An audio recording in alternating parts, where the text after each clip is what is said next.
ఎన్టీఆర్ కు భారతరత్న సాధిస్తామన్న సీఎం చంద్రబాబు. తెలంగాణలో 1368 కేంద్రాల్లో గ్రూప్ 2 పరీక్ష. టీవీ9 తెలుగుకు ఎన్టీ అవార్డుల పంట.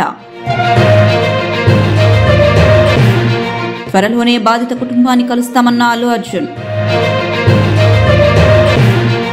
రాజ్యాంగ స్ఫూర్తిని కాంగ్రెస్ దెబ్బతీసిందన్న మోదీ.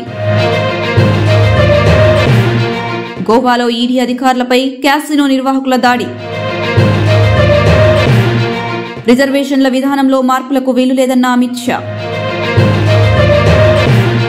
సిరియా రాజధాని డమాస్కస్ పై ఇజ్రాయెల్ భీకర దాడులు. రష్యాపై ఉక్రెయిన్ డ్రోన్ దాడి, బాలుడి మృతి. అమెరికాలో తెలుగు యువతి మృతి, మరో 2కి తీవ్ర గాయాలు. కుటుంబంతో కలిసి చిరంజీవి నివాసానికి వెళ్లిన బన్నీ.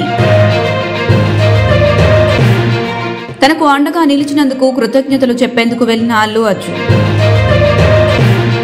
సద్యా థియేటర్ తొక్కిసలాట కేసులో అరెస్ట్ అయి నిన్న బెయిల్ మీద విడుదలైన బన్నీ. ఈ నెల 17న ఏపీలో రాష్ట్రపతి ద్రౌపది ముర్ము పర్యటన. ఎయిమ్స్ తొలి స్నాతకోత్సవంలో పాల్గొననున్న ముర్ము. హాజరు కానున్న గవర్నర్ అబ్దుల్ నజీర్, సీఎం చంద్రబాబు.